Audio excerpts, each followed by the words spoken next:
আসসালামু আলাইকুম। আপনাদের সকলকে স্বাগত জানাচ্ছি এক্সিস মেডিকেল স্কুল আয়োজিত আজকের এই লাইভ সেশনে। পুরো লাইভ জুড়ে আপনাদের সাথে থাকবো আমি Maria Islam Mim, Rangpur army medical college. এক্সিস মেডিকেল স্কুল বর্তমানে বাংলাদেশে আহ, সবচেয়ে বড় অনলাইন মেডিকেল এডুকেশন প্ল্যাটফর্ম, যেখানে যুক্ত হয়েছে হাজার হাজার শিক্ষার্থী। লার্নিং থ্রু শেয়ারিং কথাটির সাথে আমরা অনেক আগে থেকে পরিচিত, কিন্তু এই কথাটির মূল অর্থটা কি সেটা আমরা জানতে পেরেছি এক্সিস মেডিকেল স্কুলে। মেডিকেলে ভর্তি হওয়ার পর থেকে আমরা ফিজিওলজি নামক একটা সাবজেক্টের সাথে পরিচিত হই। ফিজিওলজি মানেই পুরো হিউম্যান বডির অর্গানগুলো ঠিক কিভাবে কাজ করে। আমরা গত 1.5 বছর ধরে এই সাবজেক্ট সম্পর্কে পড়ে আসছি, কিন্তু এই মুহূর্তে আমাদের সবার ভিতরে প্রফ নামক একটা ভয় ঢুকেছে। প্রফে আমরা ঠিক কিভাবে ভালো করতে পারি এই সাবজেক্টে। ইতিমধ্যে এক্সিস মেডিকেল স্কুল আয়োজিত প্রফ প্রিপারেশন ফিজিওলজি রিটেন নিয়ে আমাদের লাইভ সেশনটি কমপ্লিট হয়েছে, এবং আমি জানি যে আমাদের প্রিয় বন্ধুরা তাদের তাদের সকল সমস্যার সমাধান পেয়েছে এই সেশনটির মাধ্যমে। আজকে আমাদের সেশনের বিষয় proof preparation physiology viva. Viva টেবিলের ভয়কে দূর করার জন্য আমাদের সাথে যুক্ত হয়েছেন আমাদের প্রিয় অতিথি জাহানুল আনাম ফায়েদ ভাইয়া। ভাইয়ার সম্পর্কে যদি আমি দুটো কথা না বললেই নয়।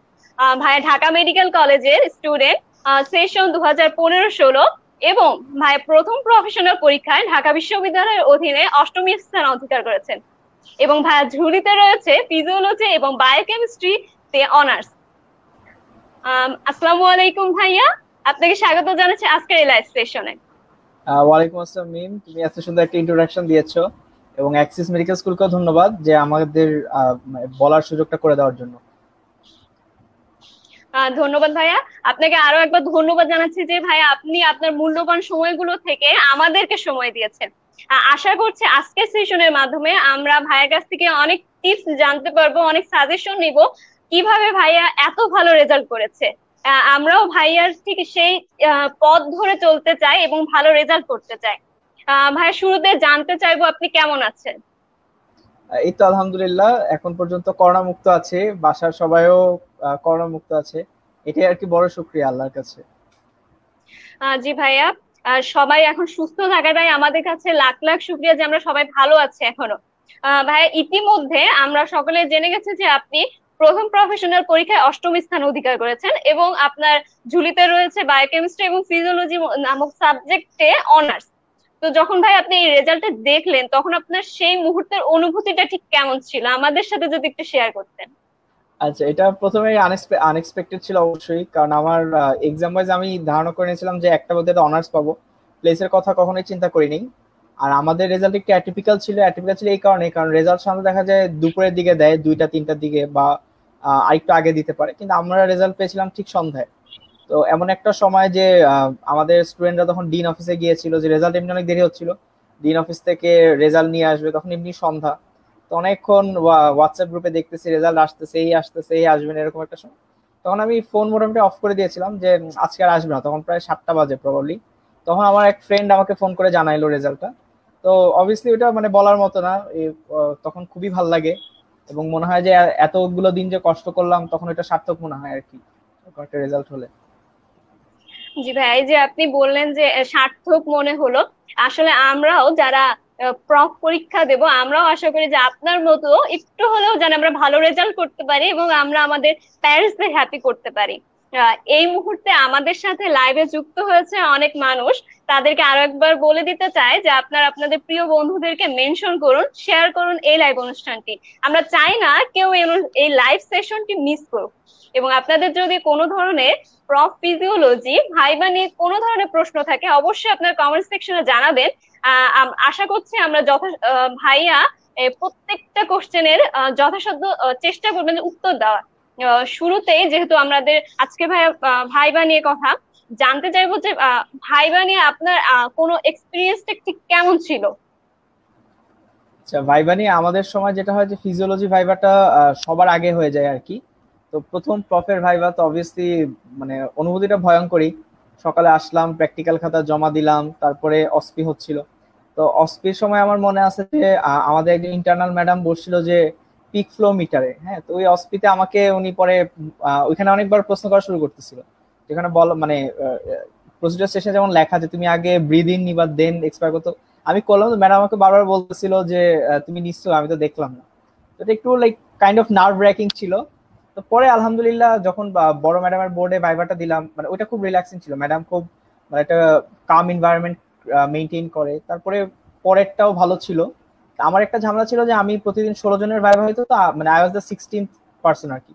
তো দুই বোর্ডেই দেখা গেছে আমি লাস্টে ভাইভা দিছিলাম, এবং একটা বোর্ডে তো ভাইভা দিলাম ঠিক 2:30টার দিকে প্রবাবলি, তখন রোজা চলে কি শুরু হবে এরকম একটা সময়, আমার ঠিক খেয়াল নেই। তো তখন একদম হাইপোগ্লাইসেমিক স্টেট, তার মধ্যে ভাইভা দেওয়া, তো আলহামদুলিল্লাহ ভাইভাটা ভালো ছিল, এটাই আর কি। জি ভাই, দিন শেষে ভাইবাটা ভালো দেওয়াটা আসলে অনেক কিছু, কারণ আমরা অনেকেই ভাইবার টেবিলে যে এত বেশি নার্ভাস হয়ে যায় যে আমরা অনেক পড়ার পরেও রেজাল্ট আমরা সেরকম আশানুরূপ পাই না। ভাইয়া, যেহেতু আমাদের এই যে ফিজিওলজিতে আমরা মেন বই পড়ে থাকি, অনেক সময় মেন বই পড়ি যেমন গাইটন গ্যানন, পাশাপাশি আমরা গাইড বুকও পড়ি। ভাইবার জন্য কি আপনি আলাদাভাবে কি শুধু মেন বই পড়তেন নাকি শুধুমাত্র লেকচার ফলো করতেন? আচ্ছা, ভাইবার প্রথম প্রথম এবং একমাত্র রিসোর্স হওয়া উচিত আমি বলবো কার্ড কোশ্চেন। ঠিক আছে, কারণ কার্ড কোশ্চেন তোমাকে মানে গাইড করবে যে কি হচ্ছে, কোন কোন টপিক থেকে তুমি প্রশ্ন ফেস করবে। এটা হলো লাইক তোমার প্রথম রিসোর্স। লেকচার খুব একটা ফলো করছে এরকম মনে হয় না। আমাদের ঢাকা মেডিকেল যেমন লেকচারগুলো একটা গাইডন বেসডই ছিল, তো গাইডন যেহেতু পড়তাম ওইখানে আবার লেকচারটা ইনকর্পোরেট করার খুব একটা দরকার পাইনি। তাও কিছু কিছু নোট যেমন অ্যাকশন পটেনশিয়ালের আলাদা একটা ডেফিনেশন টিচাররা শুনতে চাইতো, তো সেগুলো জাস্ট গাইডে ধরো মানে টুকে রাখতাম আর কি। তো ভাইবার আগে জাস্ট মোটামুটি গাইডটাই পুরোটা পড়ে গেছে, এবং রেজিডুয়াল নলেজে যতটুকু কভার করা যায় ওইটাই। আশা করছি আমাদের সাথে যারা লাইভে যুক্ত হয়েছেন তারা বুঝতে পেরেছেন যে ভাইয়া যে ভাইবাতে এত ভালো করেছে, তার মেইন যে কারণটা কি ছিল সেটা আমি যেমন জানতে পেরেছি, আপনারাও জানতে পেরেছেন। এই মুহূর্তে ভাই আমরা দেখতে পাচ্ছি আমাদের সাথে যারা লাইভে যুক্ত, অনেকেই লাইভে যুক্ত হয়েছেন। আহ আপনারা অবশ্যই কমেন্টস করতে থাকবেন, আমরা পরবর্তী টাইমে কমেন্টস গুলো পড়বো এবং আপনাদের প্রত্যেকটা কোশ্চেন নেওয়ার চেষ্টা করব। আবারও আমি ভাইয়ের কাছে যেতে যাচ্ছি, যে আমাদের যে এতগুলো সিস্টেম নিয়ে আমাদের একবারে পড়তে হয় এবং আমাদের ভাইবাটা একই দিনে হয়, দুইটা বোর্ড আমাদের একই সাথে ফেস করতে হয়, প্রত্যেকটা সিস্টেম থেকে আমরা কোন কোন টপিক গুলো স্পেসিফিক ভাবে পড়ে গেলে আমাদের অ্যাটলিস্ট পাঁচটা হবে? আচ্ছা, এটার ক্ষেত্রেও তোমার একমাত্র রিসোর্স হবে তোমার কার্ড কোশ্চেন। কার্ড কোশ্চেনটা কেন? কারণ তুমি যেই প্রথম কাজই হলো তোমাকে একটা কার্ড তোলাবে, আর কিছু না। তোমার কার্ডে ধরো 5টা বা 6টা প্রত্যেকটা সিস্টেম থেকে একটা স্পেসিফিক কোশ্চেন থাকবে। এখন তুমি যদি পরীক্ষার আগে সাপোজ তুমি পরীক্ষার আগে কার্ড কোশ্চেন গুলো কালেক্ট করে নাও, প্রত্যেক ডিপার্টমেন্ট থেকে দিয়ে দেয় সাধারণত, আমরা কালেক্ট করে নিতাম সিনিয়রদের থেকে। তো তখন তুমি জাস্ট একটু খাতায় নোট ডাউন করো যে আমার কোন কোন টপিক টাচ হবে, ঠিক আছে। কার্ড কোশ্চেনে ডাইরেক্ট প্রশ্ন দেওয়া থাকে, টিচাররা প্রশ্নটাও করতে পারে, অথবা ওই টপিকের আশেপাশেই থাকবে, অথবা ওই টপিক থেকেই তোমাকে প্রশ্ন করবে, এর বাইরে যাবে না। এবং অনেকগুলো টপিক আছে তুমি দেখবা যে ওভারল্যাপিং, যেমন একই কোয়েশ্চেন অনেকগুলো কার্ডে আছে। তখন তোমার বুঝতে হবে যে এই প্রশ্নটা অ্যাটলিস্ট খুব ইম্পর্টেন্ট, বা এই প্রশ্নটাকে আমাকে একটু ডিটেলস আস্ক করা হবে। ঠিক আছে, তো এইটা হলো তোমার রিসোর্স, যে তুমি কার্ড কোশ্চেন দেখবা তোমার মেডিকেলে, তোমাকে যেহেতু ওইটাই তোলানো হবে, ওইটার ভিত্তিতেই তোমার পরীক্ষা হবে, এবং ওইটা পেরে গেলে আসলে ফেল করানোর কোনো মানে প্রশ্নই আসে না। ঠিক আছে, তো কার্ড কোশ্চেনটা কালেক্ট করো, ওইটা একটু গুছাও, টপিক ওয়াইজ ভাগ করো, দেন ওটা গাইডে পড়ো অথবা গাইডনে পড়ো। যদি ভালো করতে চাও একটু গাইডন থেকে স্পেশাল এক্সট্রা যে নোটগুলো আছে সেগুলো একটু মানে টুকে রাখো অথবা একটু দেখে রাখো, তাহলে অনেক ভালো মার্ক করা যায়। ধন্যবাদ ভাইয়া। আমরা চেষ্টা করব আমাদের কাট কোশ্চেন গুলো ফলো করার জন্য।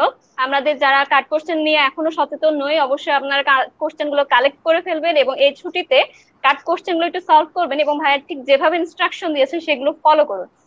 আশা করি আমরা তাহলে ভাইবাতে আরো ভালো করতে পারবো।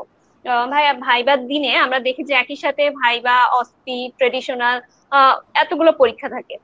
ট্রেডিশনালের জন্য কি আমরা কি আলাদাভাবে কোনো কিছু পড়ে যাব? ট্রেডিশনাল ওইভাবে লাগে না, কারণ ট্রেডিশনাল তোমাকে যে খুব বেশি ক্রস চেক করে ওরকম দেখানো হয় না, বা তোমাকে মানে আমি ঢাকা মেডিকেল কথা বলতে পারি আর কি, যে তোমাকে আচ্ছা তুমি প্রসিডিউর কিভাবে করছো এটা ব্যাখ্যা করো। এটা তোমার আমাদের এখানে কখনোই করা হইতো না। ধরো তুমি একটা প্রসিডিউর করলে তোমাকে এইটার রিলেভেন্ট কিছু কোয়েশ্চেন করতো। আর ট্রেডিশনালের ভাইবাটা একটা ব্যাপার কি, ট্রেডিশনাল ভাইবাটা হয় সবার ভাইবা শেষ হয়ে যাওয়ার পরে তোমার ট্রেডিশনাল ভাইবা শুরু হবে। এখন একই টিচার এবং তোমার ইন্টারনাল এক্সটার্নালরা মিলেই তোমার ট্রেডিশনাল ভাইবাটা কন্ডাক্ট করবে।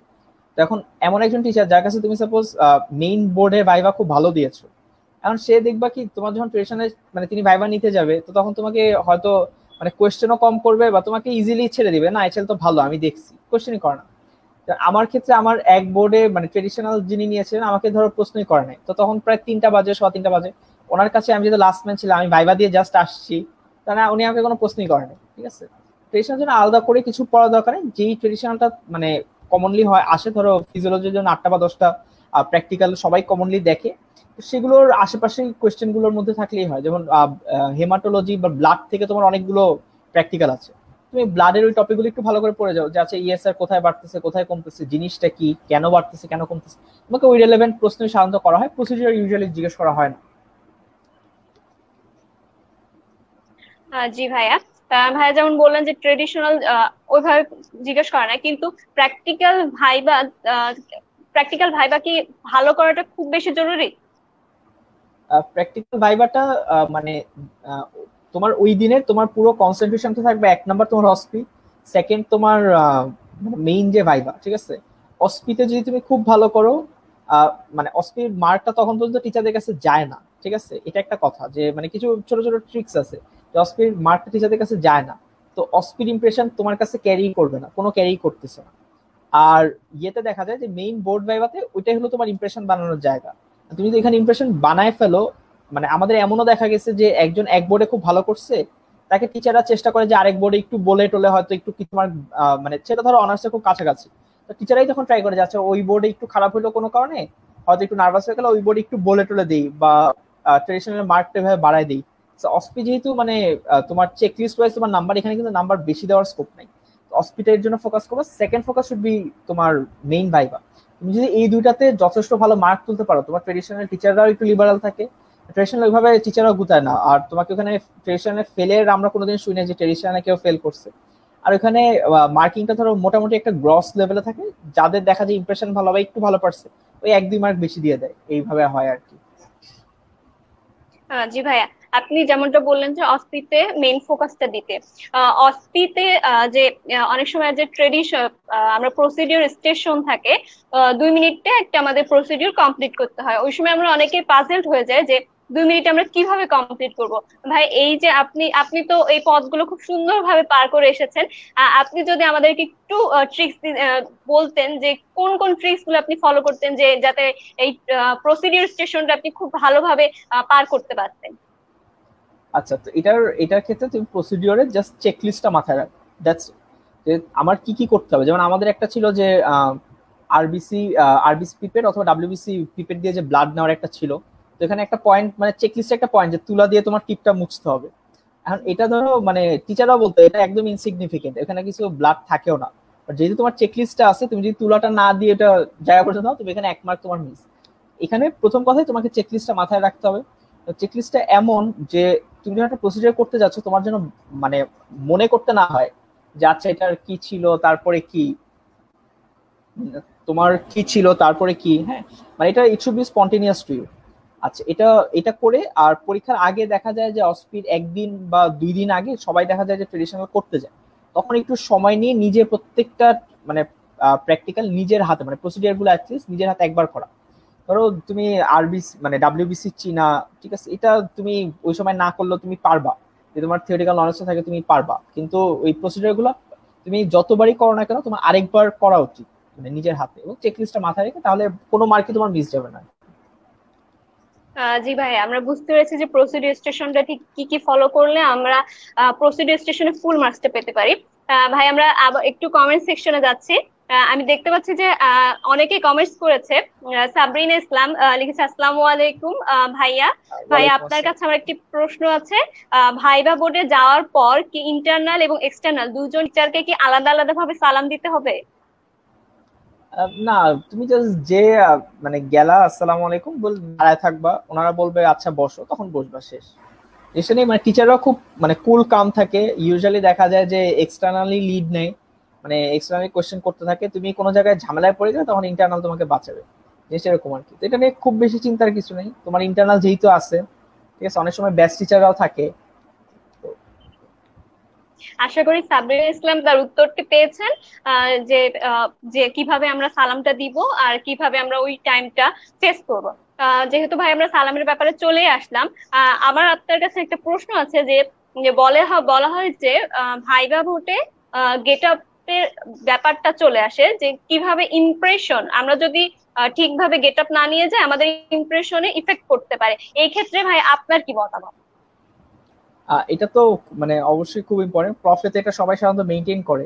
তো ছেলেদের ক্ষেত্রে যে ফুল হাতা শার্ট অথবা মানে ফর্মাল শার্ট হাফ হাতাও পরো, অ্যাপ্রনটা তোমার অ্যাটলিস্ট ক্লিন থাকা উচিত, ক্লিন শেভ, মানে hair should not be too shaggy, একটা হেয়ার কাট দিয়ে যাও। আর অনেকে আছে যে দাড়ি রাখে, তাদের ক্ষেত্রে টিচাররা আমি একটা কথা বলতে শুনতাম যে দাড়ি রাখতেছো এটা নিয়ে টিচাররা কিচ্ছু বলে না, কিন্তু মানে তোমার দাড়িটা শুড বি ওয়েল গ্রুম, এমন না যে like it's all over the place, এরকম যেন না হয়। এটা টিচাররা আমাদের এখানে প্রেফার করতো। আর মেয়েদের ড্রেসটা আসলে ওই একটু সিনিয়রের কাছ থেকে শুনে নিও ওইভাবে আর কি। তো ফিজিওলজি আমি আমাদের ক্ষেত্রে যেটা দেখলাম যে আমাদের তিনটা ডিপার্টমেন্ট ফার্স্ট ফেজের যে অ্যানাটমি, ফিজিওলজি, বায়োকেমিস্ট্রি, এর মধ্যে আমাদের এখানে ফিজিওলজি লাইক একটু নিকপিক করতো যে এই জিনিসগুলো পারফেক্ট হইতে হবে, যে ম্যাডামকে ঠিক মতো সালাম দিলা কিনা, দরজায় এসে দাঁড়াইছো কিনা, এগুলো ম্যাডাম অনেক আমাদের যেমন খেয়াল করতো। তো এটা মেনটেন করা অবশ্যই প্রত্যেকটা স্টুডেন্টদেরই দায়িত্ব। এবং মানে তোমার একটা জিনিস মাথায় রাখতে হবে যে বাকি ভার্সিটি থেকে তুমি ডিফারেন্ট, তোমার এখানেই এই এক্সামটাকে বলা হয় প্রফেশনাল এক্সাম, ঠিক আছে, ফার্স্ট প্রফেশনাল, সেকেন্ড প্রফেশনাল। এটার রিজনটা হলো যে মানে ইউর বিং গ্রুম, যে তুমি একজন মানে অ্যাকচুয়ালি যখন একজন ডাক্তার হবে তুমি how you will behave and how you will dress, এটা একটু মেনটেন করা। ভাইয়া আমরা আমাদের লাইভ অনুষ্ঠানে যুক্ত হয়েছে অনেক মানুষ, এবং আমাদের সাথে প্রফ প্রিপারেশন বাদেও ফার্স্ট ইয়ারের অনেক স্টুডেন্ট যুক্ত হয়েছে। এক্ষেত্রে আমরা যারা সেকেন্ড ইয়ার তারা তো এই মুহূর্তে এসে প্রফের প্রিপারেশন নিচ্ছি, যারা ফার্স্ট ইয়ার তারা কি এখন থেকে ঠিক কিভাবে পড়ালেখা করলে বা কোন কোন টপিকের উপর গুরুত্ব দিলে তারা প্রফের প্রিপারেশনটা সহ নিতে পারবে, এই সম্পর্কে যদি আপনি একটু বলতেন। আচ্ছা, ফার্স্ট ইয়ারদের প্রথম যে জিনিসটা জানা উচিত, ফিজিওলজি ভাইভাটা আমি বলবো যে 70 to 80% হলো মেকানিজম বেস। মেকানিজম বেস বলতে তোমাকে যে কোনো একটা মেকানিজমের ভিতর ঢুকবে, তারপরে তোমাকে দেখতে থাকবে তোমার ওই মেকানিজমের ভিতরে তোমার ডেপথ কত, অথবা ওই মেকানিজম নিয়ে তোমার মানে এই খুঁটিখাটি নলেজটা কতটুকু আছে, ঠিক আছে। সাপোজ তুমি রিটেনে ব্লাড প্রেশার কন্ট্রোল কিভাবে হয় তুমি রিটেনে লিখে দিয়ে আসো, তুমি একটা ফ্লোচার্ট মুখস্থ তোমার, তুমি লিখে দিয়ে আসো। কিন্তু তুমি যখন ভাইভায় যাবা তোমাকে প্রত্যেকটা জিনিস মানে খোটানো শুরু করবে যে আচ্ছা অ্যাঞ্জিওটেনসিন 1 কোত্থেকে আসে, তারপরে কি হয়, রেনিন কোত্থেকে আসে, আচ্ছা তারপরে কি হয়, এই অ্যাঞ্জিওটেনসিন কনভার্টিং এনজাইম এটা কই থাকে, কনভার্টটা হয় কোথায়। তো তারপরে যদি ধরো এই জিনিসটা খুব ভালো পেরে গেলা, তখন তোমাকে প্রশ্ন করতে হবে আচ্ছা এই এনজাইমটা ব্লক করে কিছু হয় কিনা। এগুলো একটু পরের কথা। তো পুরোটাই তোমার মেকানিজম বেস। তো তোমার ফার্স্ট ইয়ার সেকেন্ড ইয়ার মানে ফার্স্ট ইয়ার প্রথম ফোকাসটাই হবে যে আমি প্রত্যেকটা মেকানিজম কত ভালো এবং কত ইন ডেপথে জানতেছি, তোমাকে ওইটার ভিতরেই তোমাকে মানে টিচাররা ধরবে আর কি বেসিক্যালি। জি ভাইয়া, বুঝতে পেরেছি। আমাদের সাথে যারা লাইভে যুক্ত আছেন এবং যারা ফার্স্ট ইয়ার স্টুডেন্ট আছেন তাদের জন্য ভাইয়া যে কথাটি বললো যে মেকানিজম গুলো একটু ক্লিয়ার করে পড়ে নিতে এবং এখন থেকে একটু বুঝে পড়ার চেষ্টা করতে। এই মুহূর্তে ভাইয়া আমরা আবারও আরেকটা কমেন্ট সেকশনে চলে যাচ্ছি এবং কমেন্ট সেকশনে আমরা দেখতে পাচ্ছি রাবেয়া আক্তার স্বর্ণা আপু কোশ্চেন করেছেন, কখনো যদি এমন প্রশ্নের সম্মুখীন হয় যেটা একদমই পারি না তখন আমরা কি উত্তর দিব? আচ্ছা, যদি কোনো প্রশ্নের উত্তর এমন হয় যে তুমি পারতেছো না, তখন তুমি আগে জাজটা করবা যে তুমি কোন স্টেজে আছো। যেটা যদি এমন হয় যে তোমাকে মানে খুব অনার্সের দিকে নিয়ে যাচ্ছে, খুব হাই লেভেলের প্রশ্ন চলে গেছে, তখন তোমার straight forward answer should be যে ম্যাডাম আমি জিনিসটা জানি না, ঠিক আছে, বা আমি পড়ি নাই, ঠিক আছে, এটা হয়। আর যদি এমন হয় যে তুমি প্রথমে একটা জিনিস ইজি জিনিস তুমি ভুলে গেছো, তখন সোজা উত্তর যে ম্যাডাম আমি জিনিসটা আমার মনে পড়তেছে। কখনো বলতে যাবে না আমি পড়ি নাই আমি জানি না, ম্যাডাম আমার মনে পড়তেছে না, ঠিক আছে, শেষ। জি ভাই, আমরা বুঝতে পেরেছি। আশা করি যে আপু প্রশ্ন করেছিলেন রাবে একটা স্বর্ণা আপু তার উত্তরটি পেয়ে গেছেন। আরেকটি কোশ্চেন এসছে ভাইয়া। স্বপ্নীল আপু বলেছেন কোনো কিছুর প্রসিডিওর আর মেকানিজম কি বাংলায় বলা যায় নাকি ইংলিশে মাস্ট বলতে হয়? না, তোমাকে এটাই বলতে দিবে না। তোমাকে যদি বলে যে মেকানিজম বলো, তোমার মানে ইংলিশেই বলতে হয়। Yes, তখন যদি তুমি একদম আটকায় যাও, তখন টিচাররা যদি একটু ফেভার করে, তখন অনেক সময় বলে আচ্ছা আমাকে বুঝায় বলো কি বুঝতেছো, তখন বলতে পারে। But you should always start in English. এবং ইংলিশে বললে হয় কি, তুমি যদি একটু ফ্লুয়েন্টলি ইংলিশ বলো, তোমাকে দেখবা যে খুব বেশি টিচাররা ঘাটাইতেও চায় না, ঠিক আছে, এটা একটা ভালো দিক, বা তোমাকে মাঝখানে স্টপ করবে না। আশা করি স্বপ্নীল আপু আপনার অ্যান্সারটা পেয়ে গেছেন। আমরা আবারও ভাইয়ার কাছে চলে আসবো আমাদের কোশ্চেন নিয়ে। ভাইয়া, আমাদের যে প্রফের আগে রিটেন গুলো তো কমপ্লিট হয়ে যায়, আমরা ভাইবা যাওয়ার আগে কি যে রিটেন কোশ্চেন গুলো ছিল ওগুলোকে আমরা আবার পড়ে যাব?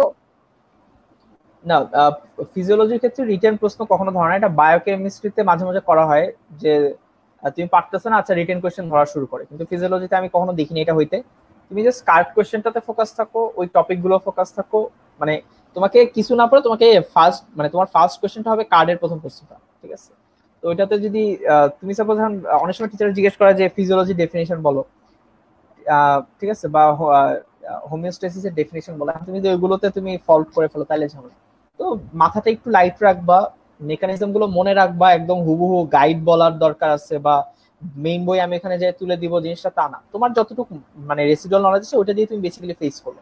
আর ডেফিনেশন ইনিশিয়ালি যেটা, যে ধরো প্রত্যেকটা কার্ডের প্রথমে কি, ধরো তুমি যদি প্রথম বোর্ডের কথা চিন্তা করো, তুমি জেনারেল ফিজিওলজি ফেস করবা, ব্লাডে ওরকম ডেফিনেশন নেই, and then cardiovascular system face করবে। এগুলো ডেফিনেশনে তুমি যদি একটু ফল্টার করো বা তোমার এদিক সেদিক হয় তখন কিন্তু ঝামেলা, ঠিক আছে? একইভাবে ধরো সেকেন্ড বোর্ডে রেনাল ফিজিওলজি ডেফিনেশনে যদি একটু ফল্ট ঝামেলা। আমার আমার ক্ষেত্রে যেমন প্রথম বোর্ডে শুরুই হয়েছিল, মানে ম্যাডাম শুরু করছে যে ডিফাইন জিএফআর দিয়ে, এটা সাথে সাথে বলতে হয়েছে, দেন ভ্যালু ট্যালু বলতে হয়েছে। এগুলো যদি তুমি আটকা যাও তাহলে তোমার এক্সাম কিন্তু মানে খুব খারাপ দিকেই প্রোগ্রেস করবে মোটামুটি। তাহলে ভাই আপনার কথা মতো আমরা বলতেই পারি যে ফার্স্ট ইমপ্রেশনটা অনেক ভালো করা উচিত আমাদের সকলেরই। আহ এই যেহেতু first impression is the last impression, এই কথাটা চলে এসেছে। ভাইয়া আপনার যে আমরা ভাইবার আগে তো 2 দিন অথবা 3 দিন এরকম টাইম আমরা পেয়ে থাকি। এটা আসলে বিশ্ববিদ্যালয়ে কোন বিশ্ববিদ্যালয় আন্ডারে পরীক্ষা দিচ্ছি সে অনুযায়ী টাইমটা চেঞ্জ হয়ে থাকে। কিন্তু আগের দিন রাতে আমরা ঠিক কিভাবে টাইম ম্যানেজমেন্ট করলে আমরা পরের দিন ঠিক ঠান্ডা মাথায় ভাইবাটা দিতে পারবো? আগে আমি যেমন আমি একটা রুটিন যদি বলতে চাই, যে আমার কাছে যদি 2 দিন সময় থাকে, লাইক আমি আজকে একটা ভাইবা দিয়ে আসছি, আমার তারপরে একদিন ব্রেক, তারপরের দিন আমার ভাইবা। তো আমি ধরো এই একটা এক্সাম দিয়ে এসে অবভিয়াসলি আমি এসে একটা ঘুম দিব, মাথাটাকে ফ্রেশ করবো, দেন আমি পড়া শুরু করবো। তো আমি এখানে সাপোজ ধরে নিই যে আমার হাতে 1.5 দিন সময় আছে, কারণ তোমার একটা জিনিস মাথায় রাখবা, যে যেদিন তোমার ভাইবা তার আগের দিন বিকালে ম্যাক্সিমাম মেডিকেলে যেটা হয় যে সবাই ট্রেডিশনাল দেখতে যায়। হ্যাঁ, ট্রেডিশনাল দেখতে যায়, ওই ওই একদিন প্র্যাকটিস করে। ওই টাইমটা তুমি হাতে রাখবা, যে তুমি এখন সাপোজ তুমি হলে থাকলেও মানে কলেজ পর্যন্ত যাওয়া আবার আসা রেডি রেডি হওয়া এগুলো একটু টাইম কনজিউমিং, এন্ড বাসায় থাকলে তো কথাই নেই, যে তোমার একটা লম্বা সময় এখানে চলে যাবে। তো সেটা মাথায় রাখতে হবে যে তোমার বিকাল থেকে তুমি এরপরে আর লাইক তোমার মেইন জিনিস আর ব্যাক করতে পারবা না। তো আমি যেটা করতাম যে আমি বিকালের আগে দিয়ে ধরো অস্পিটা দেখে ফেলতাম, দুপুর থেকে আমি অস্পি দেখতেছি, অস্পি দেখে আমি বিকালে আমি হয়তো ট্রেডিশনাল প্র্যাকটিস করতে চাইতাম। তো বাই দ্যাট টাইম আমার লাইক ওই থিওরিটিক্যাল নলেজটুকু থাকতো, আমি অস্পিডটা যখন দেখতেছি আই কুড কোরিলেট, এটা একটা সুবিধা হতো। দেন এসে আমি অস্পিডটা আরেকবার রিভিশন দিতাম, দিয়ে এরপরে ধরো আমার রাত 9টা 10টা বাজে, তখন আমি কার্ডের মধ্যে আমি একটু সিলেক্ট হইতাম যে আচ্ছা আমি কোন কোনগুলো বেশি আসছে সেগুলো একটু নোট ডাউন করে রাখলে সেগুলো একটু রিপিট করা, যে নিজেকে নিজে প্রশ্ন করা আমি জানতেছি কিনা, ঠিক আছে? ধন্যবাদ ভাইয়া, আমরা আসলে আপনার প্রশ্নের উত্তরটা পেয়ে গেছি এবং আমরা আপনি যেমনটা বললেন যে যেভাবে যেভাবে পড়েছিলাম এবং আপনার এই যে রুটিন যে ওয়াইজ যে কাজগুলো এগুলো আমরাও নোট ডাউন করে রাখছি এবং আশা করছি আমাদের সাথে যারা লাইভ দেখছেন তারাও নোট ডাউন করে রাখছেন, কারণ কয়েকদিন পরেই হয়তো বা আমাদেরকে প্রফে বসতে হবে। এবং ভাইয়ার ঠিক যেভাবে যেভাবে পথ চলেছে ভাইয়ার অনুযায়ী যদি আমরা পথ চলি আশা করি আমাদের পরীক্ষাটাও আটকাবে না এবং আমরা খুব সহজেই এই পথটা অতিক্রম করতে পারবো। ভাইয়া ইতিমধ্যে কমেন্ট সেকশন আরো কিছু কমেন্টস চলে এসেছে, আমি আবারও কমেন্ট সেকশনে চলে যাচ্ছি। জাহির আহমেদ ভাইয়া বলেছেন, শুরু থেকে ব্যাকবেঞ্চার ছিলাম, ম্যামের কাছে তেমন ইমপ্রেশন নেই, প্রফের ভাইবা ভালো করার উপায় কি ভাইয়া? আচ্ছা, ম্যাডামরা না ধরো তোমার জিনিসটা কিন্তু এমন না যে সবার ইমপ্রেশন থাকে, এবং ইমপ্রেশনটা একটা তুমি মানে তুমি প্রথম কথা তুমি মাথা থেকে এটা ঝেড়ে ফেলো যে আমার ইমপ্রেশন নেই, আমাকে পরীক্ষায় বেশি গুতাবে বা আমাকে বেশি জ্বালাবে, জিনিসটা এরকম না, ঠিক আছে? এই জিনিসটা প্রথমে নিজের মাথা থেকে ঝেড়ে ফেলো। আমাদের ক্ষেত্রে যেমন আমাদের হেড ম্যাডাম মানে ম্যাডামের কিছু পার্সোনাল ট্র্যাজেডি হয় ওনার, মানে আমরা যখন ক্লাস করি ওরকম টাইম উনি দেখা গেছে ক্লাস খুবই কম নিচ্ছিলেন আমাদের, ঠিক আছে? তো উনি আমাদের ব্যাচের সাথে ওনার এক্সপোজারই ছিল না বলতে গেলে। তো আমরা কিন্তু ওনাকে ফেস করে আসছি, এবং বেসিক্যালি কারোরই মানে ওই ফেস ভ্যালু বা ইমেজটা কারোরই ছিল না ম্যাডামের সাথে, ঠিক আছে? সেটা কাউকে হ্যাম্পার করেনি। আর তোমার যদি যেমন এমন হয় যে কেউ ফার্স্ট ক্লাস, কেউ সেকেন্ড, কেউ থার্ড এরকম যদি হয়, তখন আমি বলবো যে থার্ড ফোর্থ ক্লাসের টিচাররা তোমাকে পাস করানোর জন্য বেশি আগ্রহী থাকে, তোমার কোয়েশ্চেন প্যাটার্নটা রিলেটিভলি ইজি হয়, কিন্তু ওনাদের ছাড় দেওয়ার প্রবণতা কম হয়, যে তুমি একটা জিনিস মিস করলা তখন ছাড়টা কম দিবে। তখন ওই যে মানে সোজা কথা, তুমি কার্ড কোয়েশ্চেন গুলো পড়ো, সেগুলো যদি মিস না করো, তোমার তো তুমি ভিতরে ঢুকলে পারতেছো না, কোনো সমস্যা নেই। তোমার ইনিশিয়াল মানে মার্কিংটা হওয়ার কথা তোমার কার্ড কোয়েশ্চেন ওয়াইজ। তো কার্ড কোয়েশ্চেন যখন তুমি পেরে গেলা, তুমি ভিতরে কোয়েশ্চেন না পারতেই পারো, সমস্যা নেই। টিচার ম্যাডাম আমি ভুলে গেছি, আমার মনে পড়তেছে না, শেষ। তো ইমেজ নিয়ে প্রথম কথা চিন্তা করবে না, কার্ড কোয়েশ্চেনটা সলভ করবে। কার্ড কোয়েশ্চেন কভার করলেই মোটামুটি ভাইবা কভার, আমি এতটুকু মানে গ্যারান্টি দিয়ে বলতে পারি অলমোস্ট। আশা করি জহির আহমেদ ভাইয়ার উত্তর পেয়ে গেছেন। আসলে ইমেজ নিয়ে যে ভয় পাওয়ার কিছু নেই, এখন থেকে যদি ভালো করে প্রিপারেশন নেওয়া যায় ভাইভাতে আশা করি ভালো করা যাবে। কনক চাপা আপু লিখেছেন যে ভাইয়া ফার্স্টের দিকে ভুল করা বেশি প্রবলেম নাকি লাস্টের দিকে ভুল করলে বেশি প্রবলেম হয়? এটা ফার্স্টে ভুল করলে বেশি প্রবলেম হয়। কারণ হলো তোমার তুমি ইনিশিয়াল ইমপ্রেশনটা তো ফার্স্টে বানাবা। আমার যেমন আমার মনে আছে, আমি হেড ম্যামের বোর্ডে লাস্টে যে আমার কি কি জানি মানে ম্যাডাম আমাকে পেঁচায় ফেলছিল, ঠিক আছে? তো একদম লাস্টে যেতে পেঁচায় ফেলছে, আমি তখন মানে কেমন হয়ে যাচ্ছিলাম। পরে ম্যাডামই আমাকে বলছে আচ্ছা তুমি যেতে পারো এখন, ঠিক আছে? তাই আমি পরে দেখলাম মার্ক হিসাবে উনি অনেক ভালো মার্কই দিচ্ছে, কারণ প্রথম থেকে ইমপ্রেশন ভালো ছিল, ওইটাই ক্যারি করছে। আবার আরেকটা বোর্ডে যেমন মানে দুইটা বোর্ডের মধ্যে আরেকটা বোর্ডে আমি খুব ভালো মার্ক পাই, সেক্ষেত্রে দেখা যায় যে প্রথম থেকে শেষ একটা মানে কন্টিনিউয়াস টোন, এবং আমার এন্ডিংটা খুব ভালো ছিল। তো দুইটাই তুমি যদি পাশের কথা চিন্তা করো তাহলে প্রথমে মিস করা যাবে না, কারণ টিচাররা তোমাকে অন্য লাইন নিয়ে যাবে। বা টিচারদের আরেকটা সমস্যা হয় কি, অনেক টিচারদের, তুমি সাপোজ একটা মেকানিজম পারতেছো না, সাপোজ তুমি ব্লাড প্রেশার ভুলে যাইতেই পারো, জিনিসটা তো অনেক কমপ্লেক্স, এখানে অনেকগুলো মানে লাইক শর্ট টার্ম রেগুলেশন আছে, লং টার্ম রেগুলেশন, অনেক কিছু আছে। তুমি যখন পারবা না, তখন প্রবলেম কি হয়, তোমাকে টিচার ওইটা নিয়ে গুতাতে শুরু করবে, যে আচ্ছা এটা বলো, হ্যাঁ এটা বলো, এটা বলো, ওই জায়গায় থাকা শুরু করে। আর এটা কিন্তু টিচারের করার কথা না, ঠিক আছে? তুমি সাপোজ পাঁচটা কার্ড মানে কার্ডে সাপোজ পাঁচটা কোয়েশ্চেন, তুমি যদি তিনটা পারো তোমাকে কিন্তু পাস মার্ক দিয়ে দেওয়া উচিত। কিন্তু মানে আমাদের অনেক সময় লাইক একটু ট্রেডিশনাল টিচাররা এরকম করতে চান না, বা একটাতের মধ্যেই ঘুরপাক খায়। তখন তুমি যেটা হবে, তোমার নার্ভাস মানে তুমি একদম নার্ভাস হবে, তোমার একটা ব্রেকডাউন হবে। ওই ব্রেকডাউনে যে মানে এক্সামটা খুব খারাপ হয়। তো ইনিশিয়ালি কিছু না করো, কার্ডের আমি একটা ট্রিক বলি, প্রত্যেকটা কার্ডের জাস্ট প্রথম দুটো কোয়েশ্চেন মানে ঝালাই করো, সোজা কথা।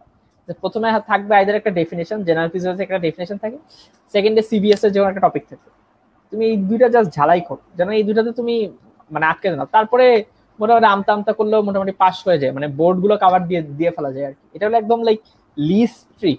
তারপরে তোমার অস্পি কাভার, তারপরে ট্রেডিশনাল কাভার। আশা করি কনক চাপা আপু তার কোশ্চেন অ্যান্সার পেয়ে গেছেন।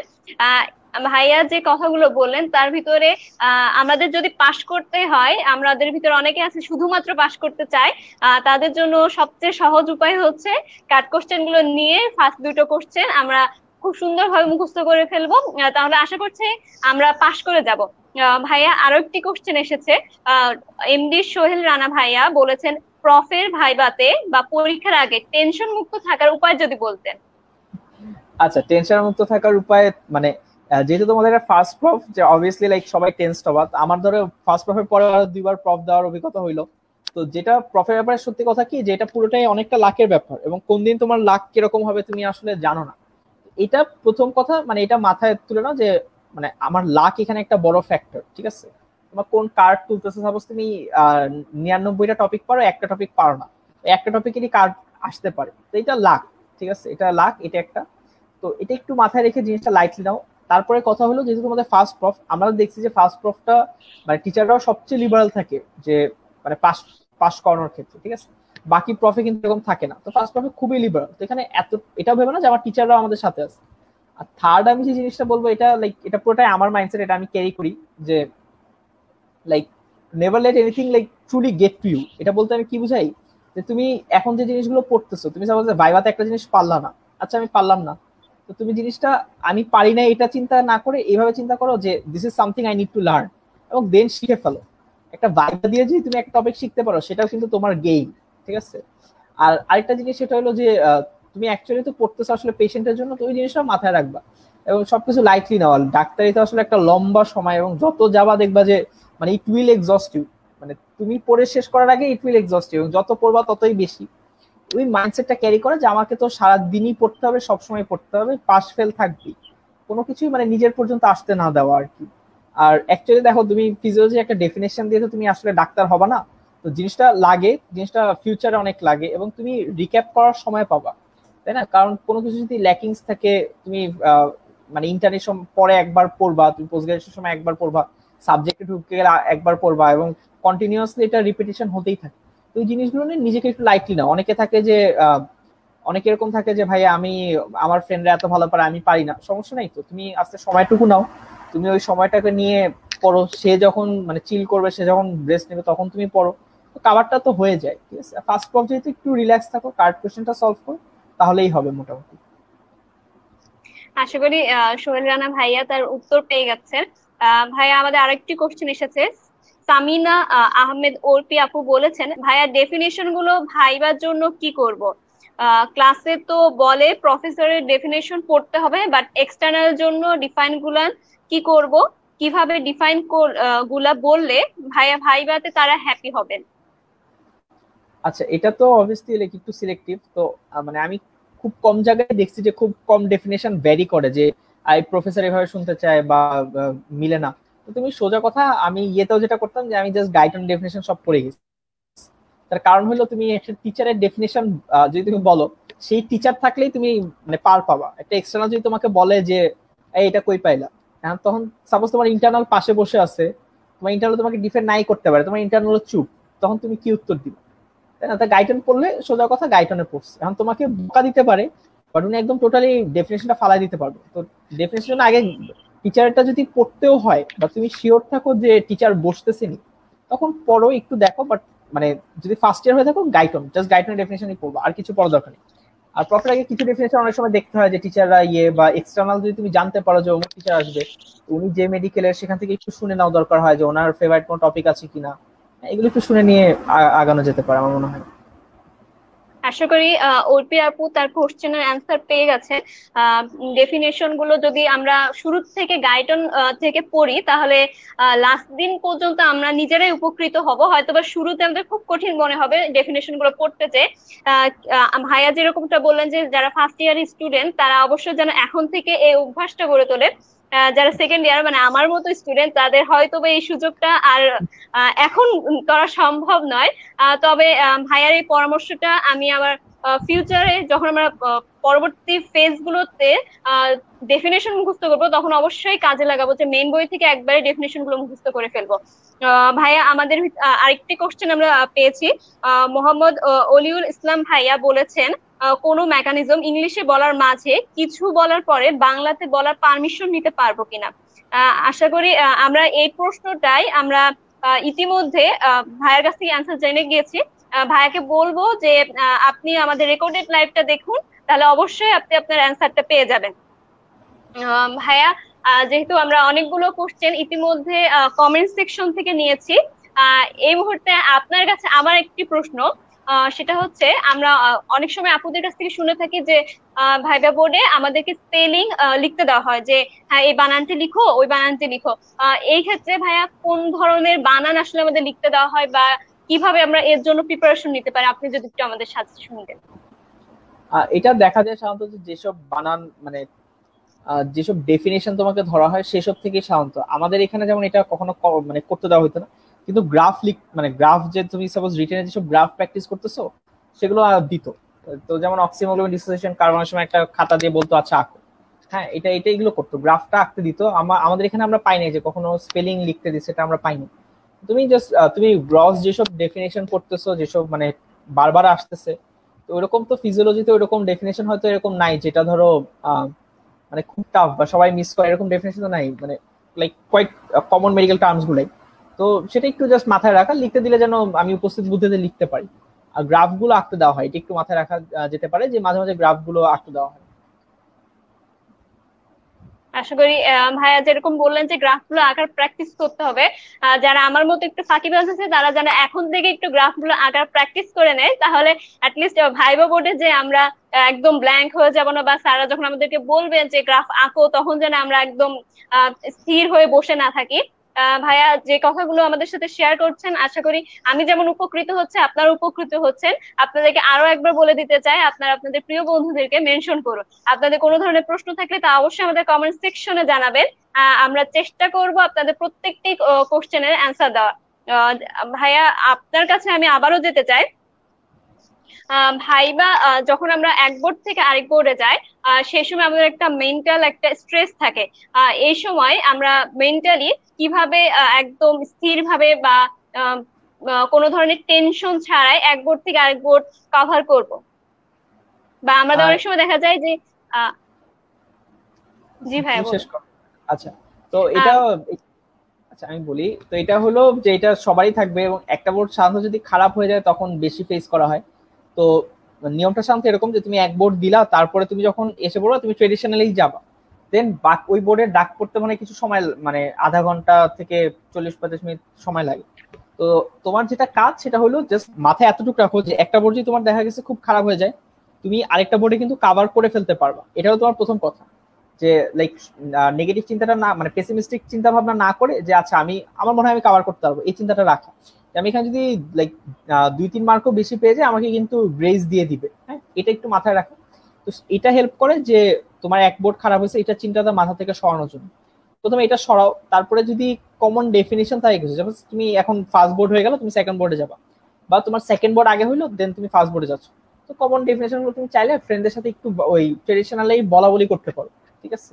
কিন্তু আমি একটু কয়েকবার বলি যে আচ্ছা হাইপারটেনশন ডেফিনেশন বলতেছি আমি, বারবার কার্ডিয়াক সার্কিটের ডেফিনেশন বলতেছি আমি, কমন গুলো একবার তোকে বলতেছি, লাইক উইদিন 2 to 3 মিনিট, যেটা তুমি জানো তুমি ফেস করো, সেটা একটা কনফিডেন্স বুস্ট আপ হয়, এবং সেটার সাথে সাথে না মাইন্ডটাকে ডাইভার্ট করে ফেলে, যে তোমার টোটাল ফোকাস এক বোর্ড থেকে শুরু করে আরেক বোর্ডে চলে যাচ্ছে। এটা এটা হেল্প করে আর কি। আর টেনশন মুক্ত এটা মানে অ্যাজ আ হোল একটু মানে রিল্যাক্স মেন্টালিটি নিয়ে যাওয়া প্রফটা টাফ, তোমাদের আগে যারা দিছে তাদের জন্য টাফ, তোমাদের পরে যারা দিবে তাদের জন্য টাফ। সো মানে নিজের উপর বেশি মানে টাফ না হওয়া, যে it's tough for everyone, not only for me, সবাই মিস করে, মিস করাটাকে একটু লাইটলি নেওয়া, এটা মানে তুমি যতটা এই মেন্টালিটি কাল্টিভেট করবে ততই ভালো হবে আমার মনে হয়। জি ভাইয়া ধন্যবাদ। আপনি এই যে সুন্দর সুন্দর ভাবে আমাদেরকে এতগুলো সাজেশন দিচ্ছেন, এবং আমরা এই প্রত্যেকটি সাজেশন নিজেরা নোট ডাউন করে রাখছি এবং মনে রাখার চেষ্টা করছি যে যাতে আমরা আমাদের ভাইবা গুলো খুব ভালো দিতে পারি। ভাইয়া আমরা দেখি যে ভাইবার আগে এবং রিটেনের আগেও অনেকে ঘুমায় না রাতে, না ঘুমায়ে একদম টানা জেগে জেগে সারা রাত জাগে, জাগার পরে একদম ভাইবা বোর্ডে যে ভাইবা দেয়, এবং ওই সময় যে অনেক সময় অনেকের মাথায় কাজ করে না। এই ক্ষেত্রে ভাই আপনার কি পরামর্শ যে আমাদের ভাইবার আগে ঠিক নির্দিষ্ট কত ঘন্টা আমাদের ঘুমিয়ে যাওয়া উচিত? আচ্ছা, এটা আমি ব্যক্তিগতভাবে ধরো আমি ব্যক্তিগতভাবে 4-5 ঘন্টার বেশি ঘুমাইতে পারি নাই কোনোদিন ভাইবার আগে। একদম রাত জেগে ভাইবা দিছি, ভাইবা করছি মানে অ্যানাটমির সময় করছিলাম, এরপর আর করিনি। তুমি এতটুকু জিনিস মাথায় রাখবা যে এটা তো পার্সন টু পার্সন ভ্যারি করে, তুমি যদি এমন হও যে তুমি প্রত্যেক কার টার্মের আগে রাত জেগে অভ্যস্ত, মানে তুমি ওই ফ্লোটা আছে বা তোমার বডি নিতে পারে, তাহলে তুমি করতে পারো, পড়া শেষ হচ্ছে না করতে পারি। বাট তোমার রাত 11টায় পড়া শেষ হয়ে গেছে, তুমি আরেকবার রিভিশন দেওয়ার জন্য তুমি সারা রাত জাগবা, কোনো দরকার নেই, তখন ঘুমাও, ঠিক আছে? এটা একটা। আর যদি তোমার বডি নিতে না পারতেছে, দেখতেছো যে আমি পারতেছি না, আমি আগে কখনো করি নাই, হ্যাঁ, তখন অযথা কাইন্ডলি স্ট্রেসটা নিও না, কারণ ওইখানে যায় তোমার ব্রেকডাউন হবে এবং তুমি মানে খারাপ ভাবে ব্রেকডাউন হয়। আর ঘুমের চেয়েও বড় আমি একটা জিনিস যেটা দেখতাম সেটা হলো যে ফিজিওলজি এক্সামটা কিন্তু একটু লম্বা সময় লাগে। আহ, লম্বা সময় কারণ বলতে গেলে যে ট্রেডিশনাল অনেকক্ষণ রাখে, আমাদের সময় যেমন একটু শুরু করতেও দেরি করে, অস্পিটাও রিলেটিভলি লেন্দি, যেমন বায়োকেমিস্ট্রি অস্পিটা যেমন রিলেটিভলি শর্ট, তো ফিজিও অস্পিটাও রিলেটিভলি লেন্দি, তো এগুলো মিলায় না দেখা যায় যে অনেক তিনটা তিনটা পর্যন্ত বেজে যায়, 2টা 3টা, তো মাঝখানে কিন্তু তোমার লাঞ্চ করার কোনো স্কোপ নেই।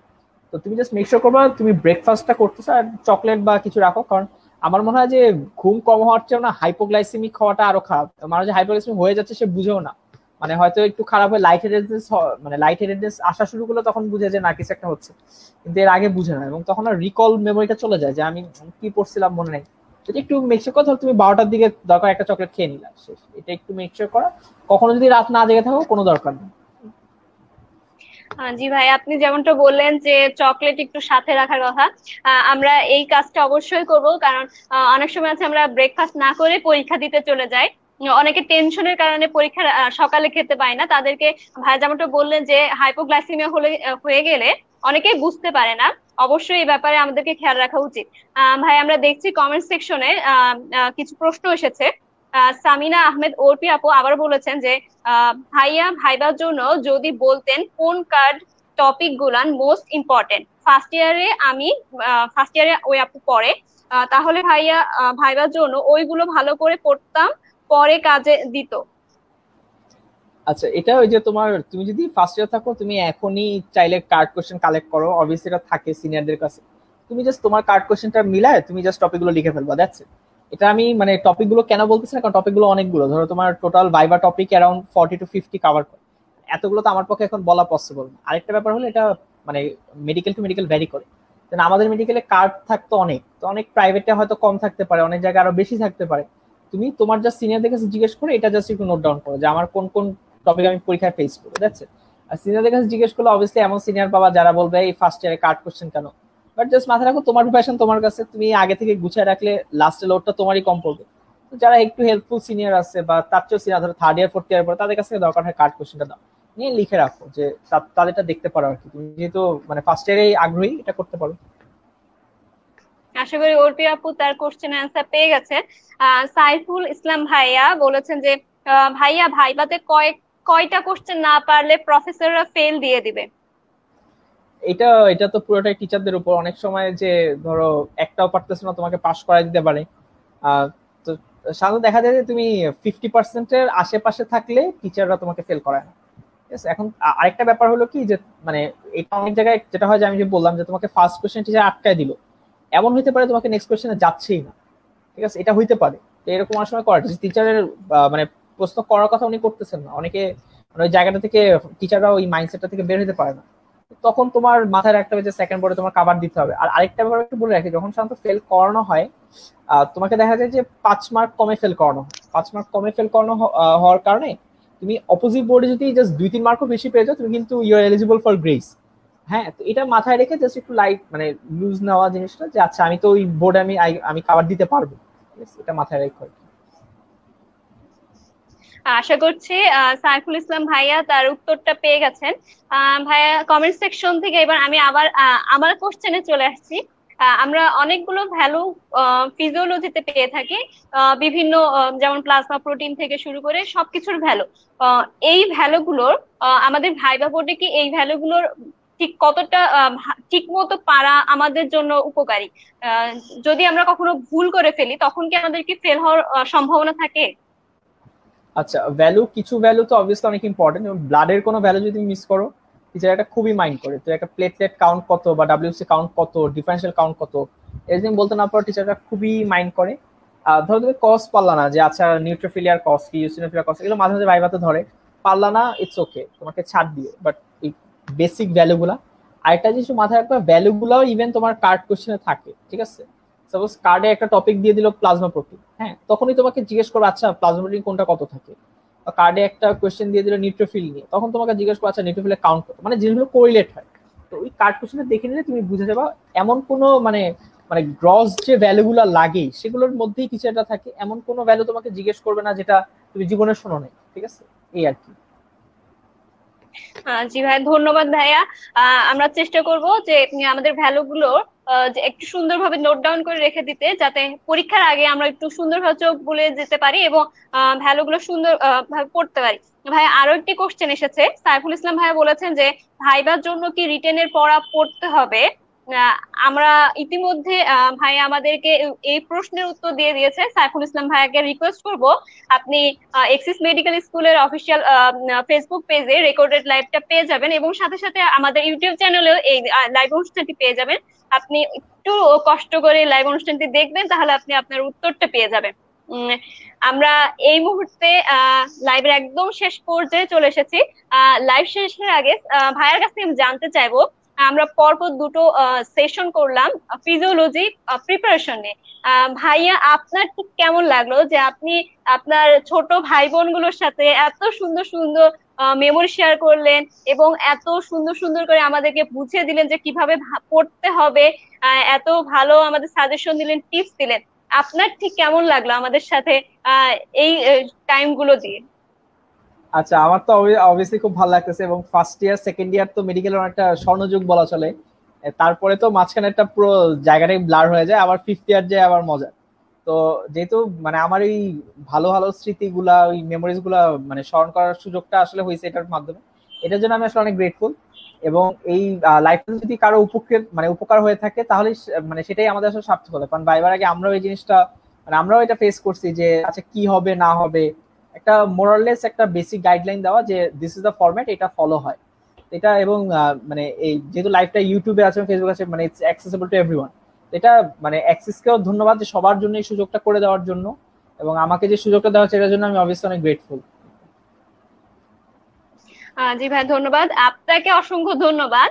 আমি আরো একবার জানাবো যে আপনার মতো মানুষ, আপনার মতো একজন গুণী মানুষের সাথে আমরা একই ফ্রেমে আসতে পেরেছি এবং একই সাথে কাজ করতে পেরেছি। আপনার কাছ থেকে এতগুলো তথ্য আমরা নিতে পেরেছি এবং আপনি এতগুলো টাইম আমাদের জন্য দিয়েছেন। এজন্য ভাইয়া আপনাকে আরো একবার ধন্যবাদ। ভাইয়া, আমরা দেখতে পাচ্ছি যে কমেন্ট সেকশনে আরো একটি প্রশ্ন এসেছে যে রাদিয়া ফেরদৌস আপু বলেছেন যে লাস্ট কয় বছরের কোশ্চেন সলভ করে আমরা রিটেনে ভালো করতে পারি বায়োকেমিস্ট্রিতে। আপুকে একটু জানিয়ে দেব যে বায়োকেমিস্ট্রির জন্য আমাদের আরো একটি সেশন রয়েছে, সেটা আমাদের অনুষ্ঠিত হবে 19 আগস্ট বিকাল 5টায়। আপনি একটু কষ্ট করে এক্সিস মেডিকেল স্কুলের অফিসিয়াল পেজে চোখ রাখবেন এবং এক্সিস মেডিকেল স্কুলের সাথে থাকবেন।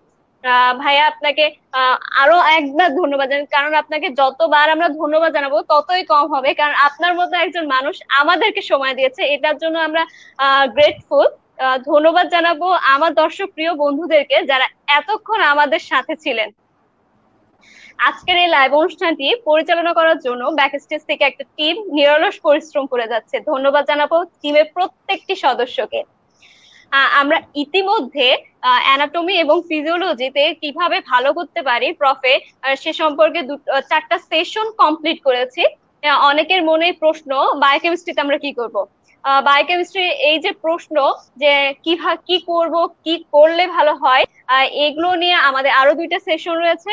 এই সেশন গুলো দেখার জন্য আপনারা অবশ্যই এক্সিস মেডিকেল স্কুলের অফিসিয়াল পেজে 19 এবং 20 আগস্ট বিকাল 5টায় চোখ রাখবেন, সাথে থাকবেন এক্সিস মেডিকেল স্কুলের সাথে। এখন আমি বিদায় নেব আপনাদের সামনে থেকে। দেখা হবে এক্সিস মেডিকেল স্কুলের অন্য কোনো লাইভ অনুষ্ঠানে অথবা অন্য কোনো সেশনে। ভালো থাকবেন, সুস্থ থাকবেন।